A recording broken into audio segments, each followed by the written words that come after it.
Moving down the page, those are the corridors from east to west, north to south, around the competition gym. That one area you'll see also by the drone is the new concession area outside the competition gym. Unit H is where the locker rooms are, so you see the precast benches there. The lockers will obviously be set on top of those. The choir, orchestra, band area in Unit C and Unit D, under slab plumbing by PSI is complete. We're starting to run floor slabs in that area.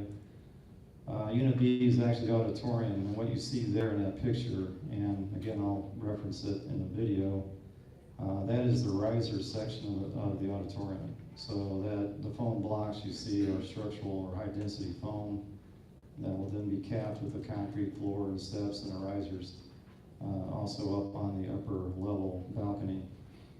And down below again are progress photos of the structural steel being erected on phase 3.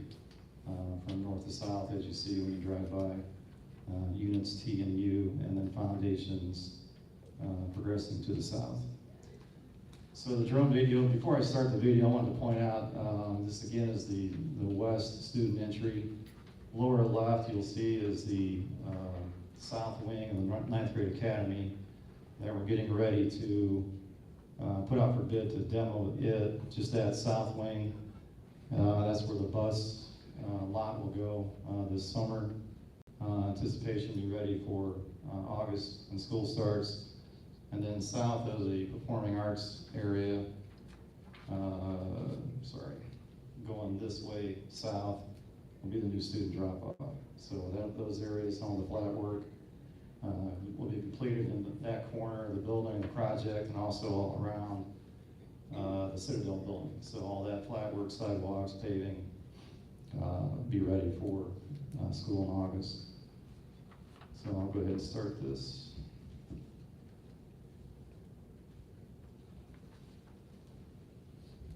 So again, that's flying around the west end of the new competition gym. You see the architectural metal panels going up, brick veneer being staged and started, as you saw in the progress photos.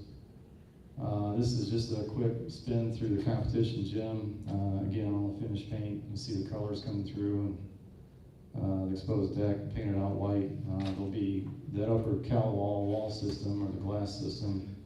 There'll be finished panel around that area, obviously, to cover the stud area, and you see the electricians running the lights. That's the new concession area outside the competition gym.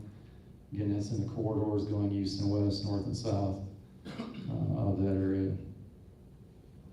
And then this is a look in that same corridor of you going west. That'd be the new student entrance that you see down at the end there. Masons are staged in several areas, getting ready to hit the exterior walls really hard, to put a push on that to get those closed in with the block, along with the masons running brick on the other end of the west end of the building. Again, this is in the choir band area. As you see, all the underground plumbing from PSI. Electricians will be are in there also. The upper mezzanine's poured, and we're getting ready to pour those slabs. This is the other auxiliary gym, getting ready to go under the roof. Obviously, it's needed desperately, as you can see. Auditorium area, again, this from where the camera is, behind it are the risers that you saw in this other photo. The Simple Saver system for the tiered seating. And that is a direct view straight to the stage from the center of the auditorium. Flying on the east side, phase 3. We've got 2 units of steel almost complete, being T and U. You see the foundations continuing to the south. Deck, second floor is started. And all the steel staged for the following units going south are staged out in front of crane going south. And this is another view from the corner at Homestead and Avoid, showing progress there. So with good weather, got a lot of good things happening now. So, any questions?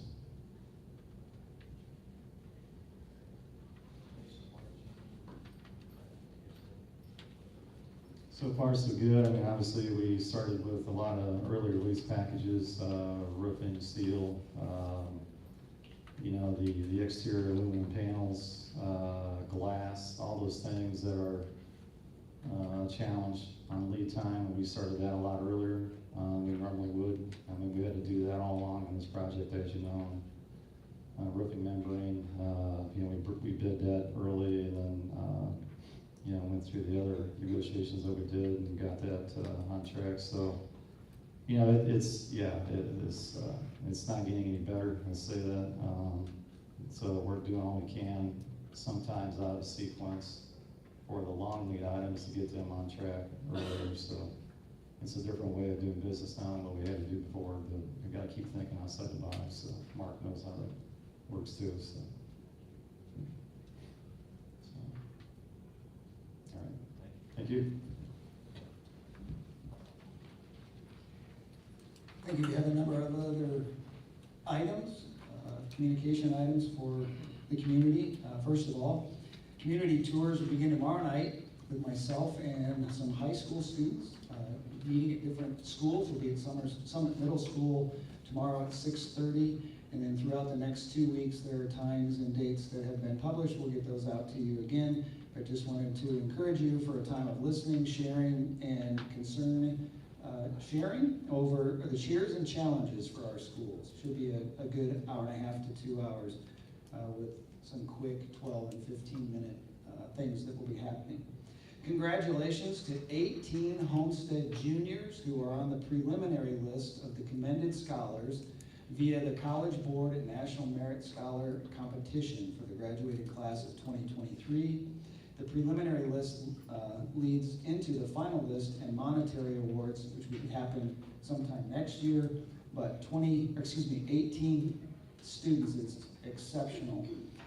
Last year, as you're aware, we had 11 finalists, which was number 4 in the whole state. We'll see what happens with this group. Congratulations to Homestead senior Fletcher Lawyer, who was named the 2021-2022 Gatorade State Basketball Player of the Year. Congratulations, Fletcher. He'll be a Boilermaker next year. Congratulations to high school senior Jared Sagan, who won the National Gold Medal for American Vision at this year's Scholastic Art Competition. This competition and award ceremony takes place at Carnegie Hall on June 9th in New York City. The Fort Wayne Museum of Art has also purchased this piece for their program in Fort Wayne. Jared also created 2 graphite drawings and painstakingly cut them apart and reassembled them to create an amogram. I told myself I was going to do this because he was one of my favorite artists. It's actually Yaakov Agam, so it's an agamograph. Agam is still alive, still working in Israel, and has stuff all over the world. R. Jared, using Agam's style, also created a 3D print of all the feet to create the base for his sculpture drawing. Congratulations to Homestead teacher Tim Decker. He was awarded the inaugural President's Award for Excellence in Dual Credit Instruction from Ivy Tech. Tim is just one of 19 teachers in the state of Indiana receiving this award, and they were recognized on June 8th for this award. He teaches dual credit psychology, but also the only Homeland Security class in the country for dual credit. That's what I have. Thank you very much.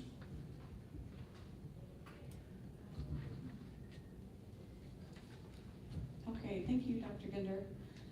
Now we're on to our consent agenda, which consists of minutes, bills, claims, payrolls, accounts, and personnel. And we've had this for a while to look over. Are there any questions?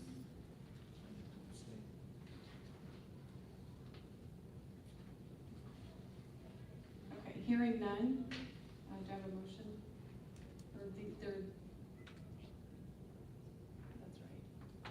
Sorry, bear with me. Consent agenda is passed.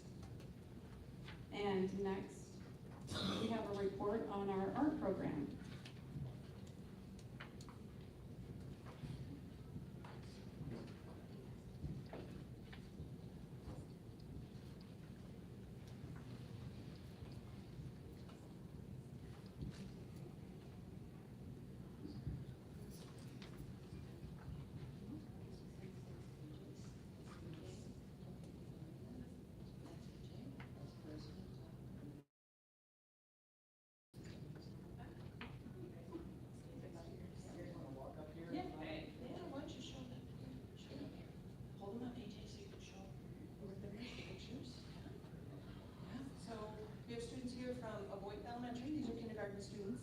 My name is Jennifer West, and this is Sarah Jones, and she's our teacher at Homestead. I'm our teacher at Beloit.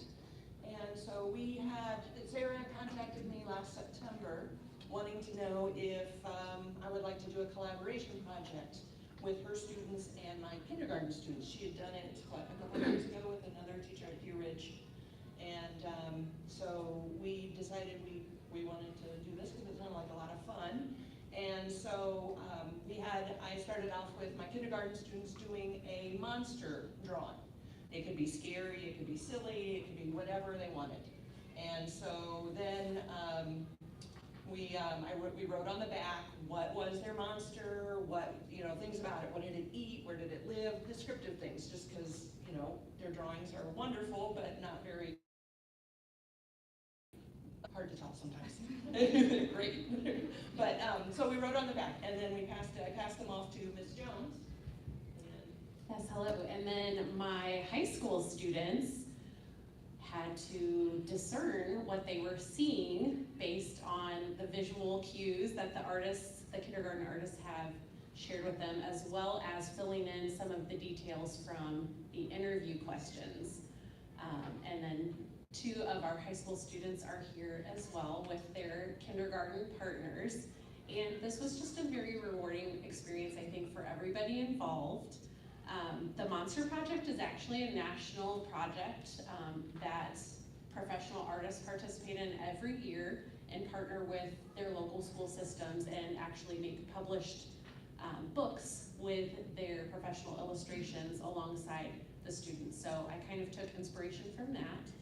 And I think a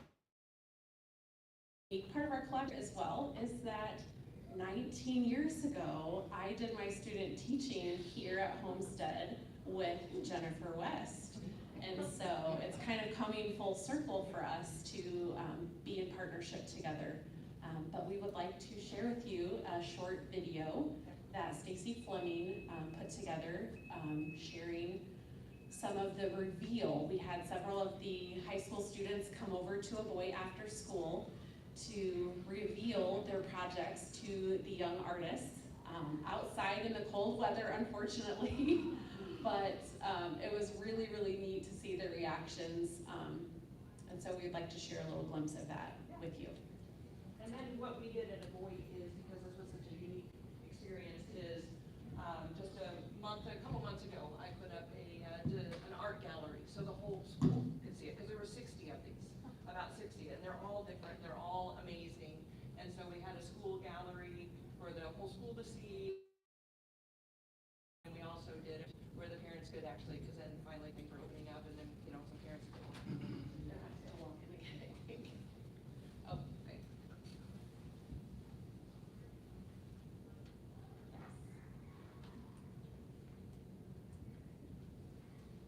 And I think one of these has been chosen as your superintendent framed winner, right? He's back here. We've got some other pieces up here, but our superintendent artwork is one of these pieces this year. So Wonderful. Well, we're going to dim the lights and invite you to listen and look.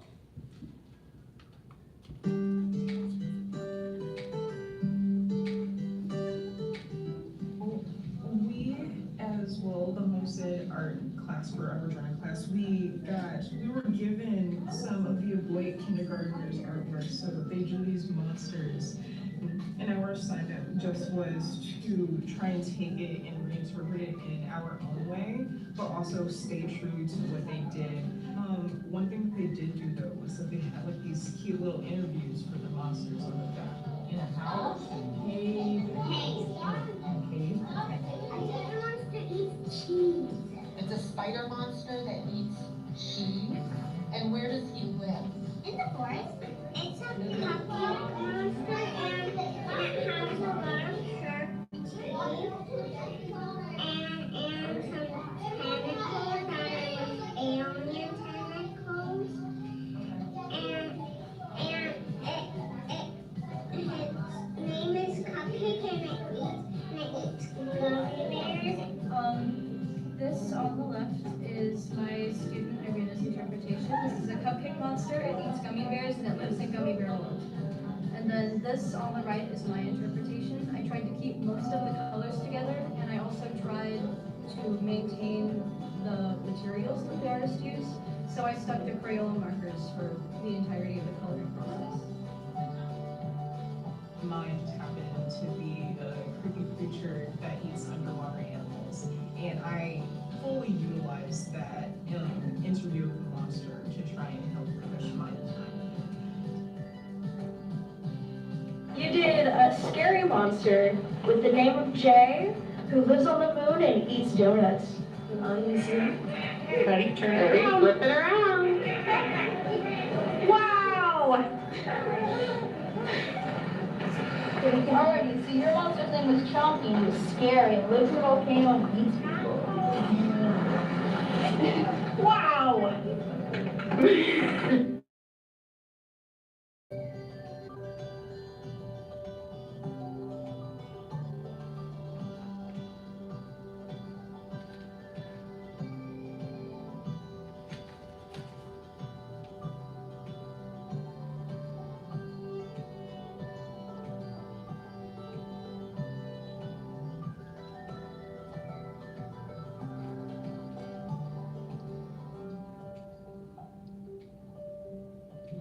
Yeah, I definitely enjoyed the process as a whole. It was just so much fun to try and get into the head of and it kind of took me back to when I was younger and just drawing randomly because I used to draw monsters and things and such on my own. I think a project like this is important because kindergartners need something to look up to. It allows them the opportunity to realize that there are people outside of their corner who care, that there's going to be maybe a place for them as an artist when they're our age, when they're high schoolers, and that for artists like us, it's a nice opportunity to look back and to strip away serious aspects of art, to not take ourselves so seriously and to allow ourselves to have fun and remind ourselves of where we started.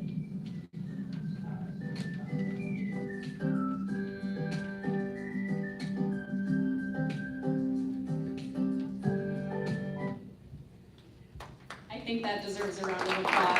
Great job. Wonderful. So I'm going to ask you guys all the same question, okay? What was your favorite part about doing the monster project? Can we start with Irina?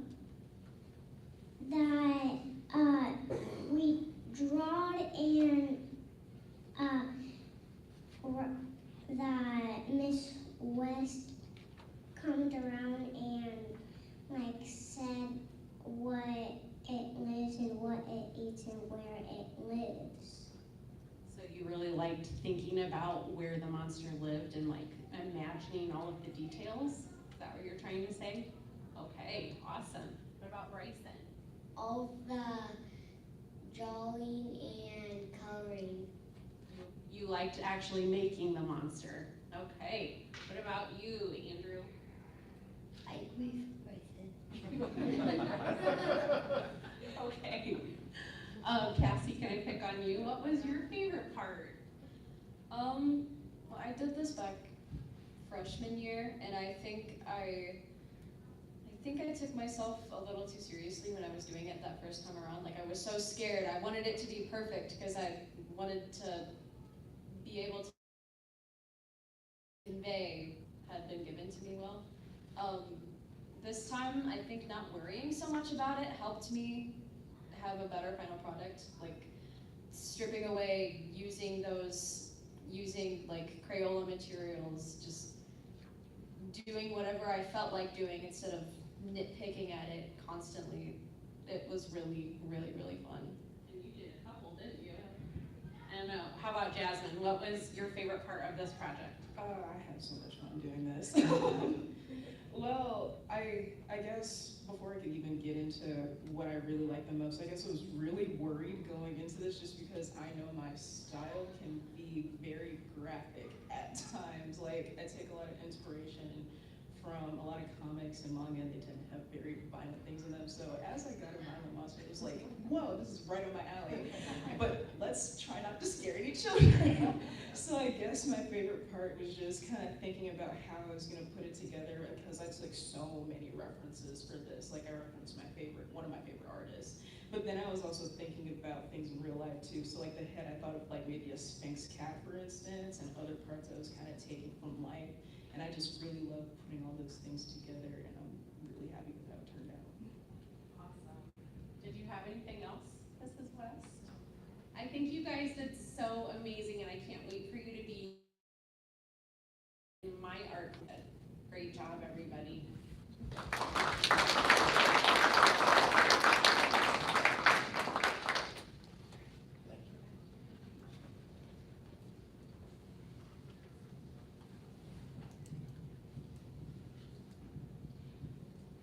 Next, we are going to move on to discussion of the recommendation of revision to board policy 1140, public participation in meetings.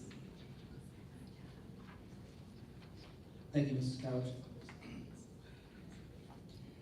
You see board policy 1140, there's been a combination of things that brought this to the forefront. One was comment made in this meeting several weeks ago, and then simultaneous to that, there is new law that would require this to happen in the manner that we're moving public participation in meetings to the beginning of the hour of, or time, I should assume it's gonna be just an hour. 20 minutes would be great. But at the beginning of our meeting, so that people have a chance to comment on things before action is taken.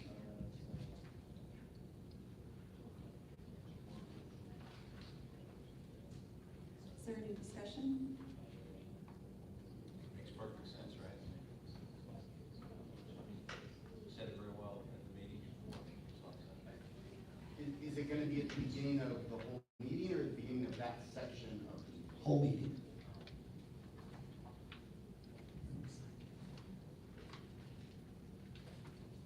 I think it makes sense.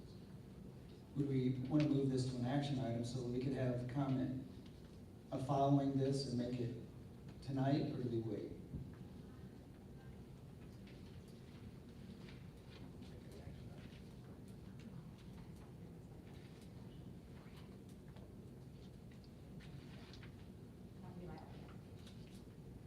I did share this with Mr. Mills. Okay. Yeah, he's well aware. Okay, then I don't mind.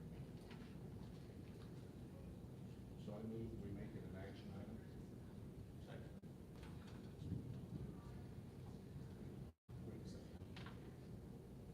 Motion to accept the new policy? Second. All those in favor? Aye.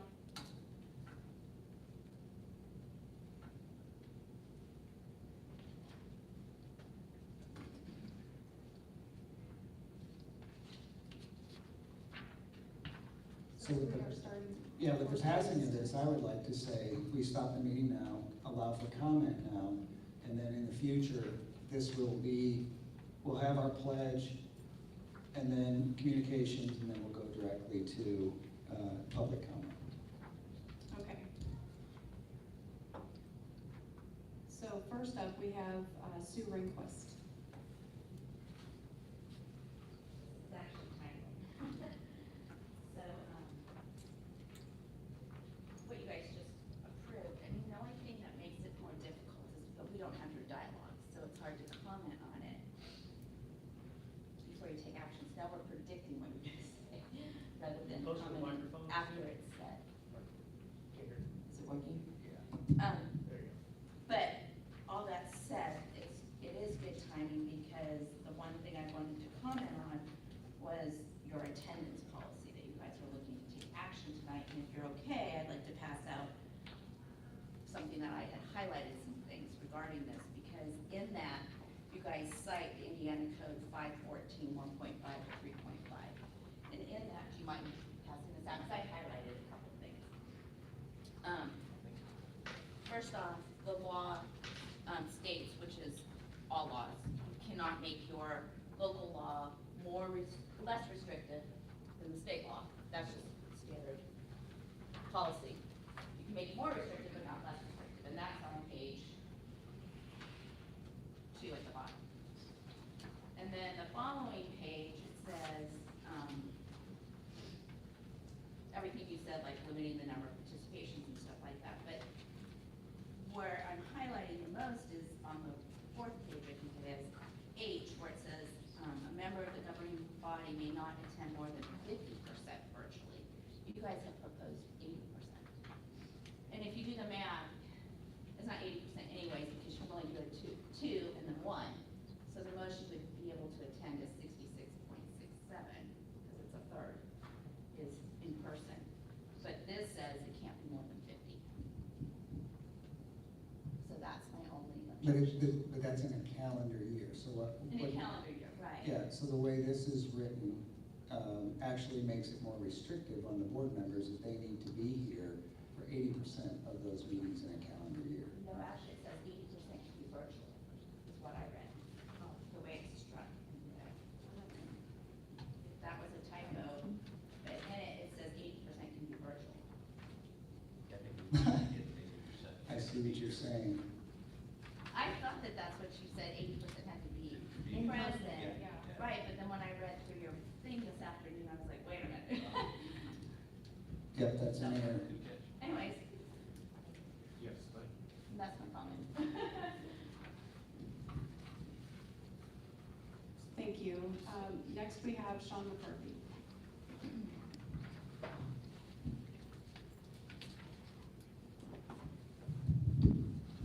I do want to thank you all for addressing the thing that I brought up, whatever it was, 3 weeks ago, about moving the public comment. The two main reasons that I felt like it was important to do that, one of them was we wanted an opportunity to give our feedback prior to your decision being made, so we weren't just complaining about something you did, we were having a chance to maybe influence what you would do. The other reason the comment at the end wasn't helpful, because you have to sign up at the beginning and you don't know what's going to be said. And moving it to the beginning of the entire meeting, well, I think a step in the right direction. That latter problem is the same. Oftentimes the public packet just says, we're gonna talk about a thing. It doesn't tell us anything about the nature of that conversation. So for instance, the one conversation we had, the thing that I talked about last time, the discipline policy revisions, that item on your agenda said discussion of revision to school handbooks, and then a big blank sheet of paper. So if I wanted to comment on that, I would have to sign up in advance a presentation, and I had a chance to even know what it was.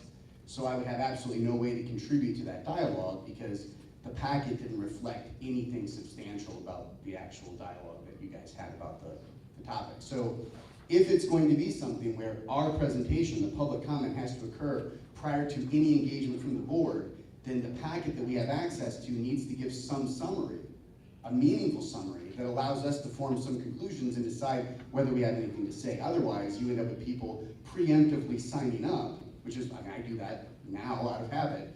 They preemptively sign up thinking there's bound to be something, and rather than going into it knowing what it is I have a concern about. So just something to consider, giving the public an opportunity to actually be informed about what it was they want to speak about, by allowing us to either know in advance through the public packet, or hear what that dialogue is going to be, maybe an introduction of the discussion, and then our comment, and then your discussion, or something like that. So that's my only feedback on that.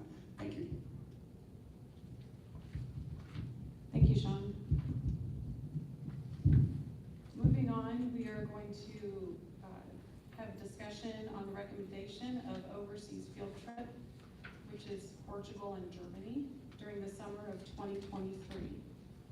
And Mrs. Bogdanovich is not able to be here today. She's under the weather, so I have asked that she be here at our next meeting. But it's the same, I believe the format is fine, and the process that she's provided is identical to our past process.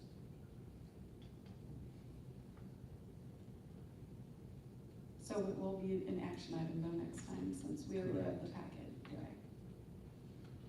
I guess my only one, I think it's a great trip, a great conference. My only one was good.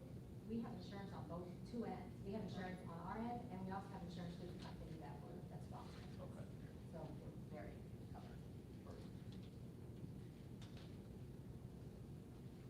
Okay, next we have recommendation of approval to change 2022 summer school fees. And this is an action item.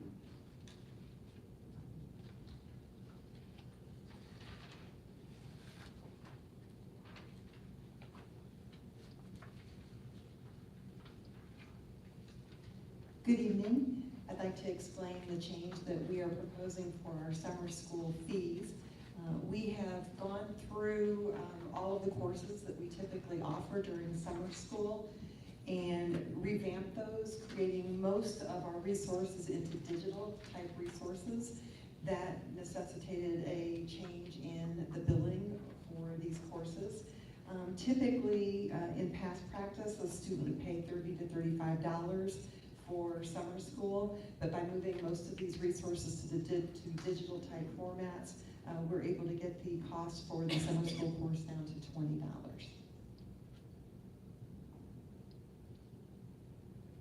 Thank you. Thank you, Mrs. Summers. Any comments? Do I have a motion? So moved. Second. Second. All those in favor? Aye. Motion passes. Next, we are going to move on to the recommendation of approval of the donation, and this is from Mr. Snyder. Thank you. Allison and David Flatjord have once again offered a donation for track uniforms for Summit Middle School for a total of $4,830. There's an attached letter by Dr. St. John's. It is my recommendation that we accept this donation. Do we have a motion?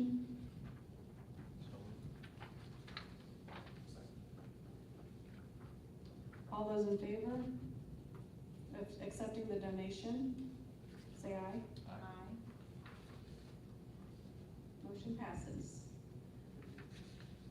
Next is recommendation of approval to amend board policy 1075 regarding attendance at meetings. Dr. Ginder? Thank you. Given the error found by Mrs. Rehnquist, which should have been obvious to all, I recommend that we pass this with the change being from 80 to 20 so that it actually makes sense as written, even though in theory it was correct before. In reality, it was not. So that's my recommendation, is we approve it with the 20% rather than the 80 with all changes. Do I have a motion? So moved. All those in favor? Aye. Motion passes. Last, we have discussion of recommendation of revision of board policy 2050, which is access to public records. Thank you. This one's interesting. During my time here, 9 years, we've had many requests for records. We supply those when necessary, which is generally most of the time. We had a request just a few weeks ago that was very specific. Someone had read the policy and asked for the form that we use that was to be provided. Nobody in the central office could find or even knew of a form. So what we'd like to do is go to past practice, which has been quite some time, to strike out the appropriate forms or forms provided and then just make it in writing to SACS central office. And I don't know that it's necessary. We've been taking letters, emails, anything in writing.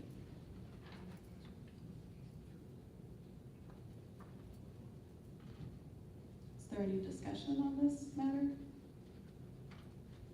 Makes a lot of sense.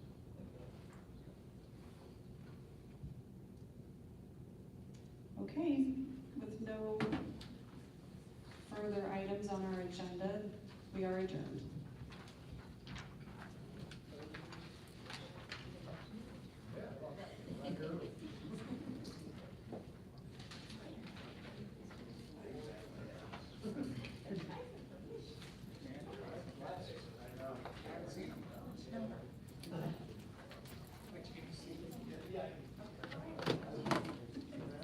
Don't wave at the camera, doofus. Now the camera's catching me calling you a doofus, too.